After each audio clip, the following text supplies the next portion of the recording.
یہ ہماری عبادات کیوں بے اثر ہے؟ امام وہیب رحمہ اللہ سے سوال کیا گیا اَيَجِدُ طَعْمَ الْإِيمَانِ مَنْ يَعْصِ اللَّهِ، حضرت بتلائیے جو انسان رب تعالیٰ کی نافرمانی کا ارتکاب کرتا ہے وہ اپنی عبادات کی مٹھاس، عبادات کی لذت، عبادات کی شنینی اپنے اندر محسوس کر سکتے ہیں؟ امام وہیب فرماتے ہیں لا،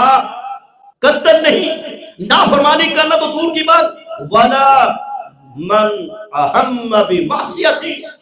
جو انسان کسی نافرمانی کا ارادہ بھی کرے گا نا، رب تعالیٰ اس برے ارادے کی نحوست کی وجہ سے اس عبادت کی لذت، اس عبادت کی مٹھاس، اس عبادت کی شرینی اس کے سینے سے نکال لے گا۔ آج ہماری عبادات کی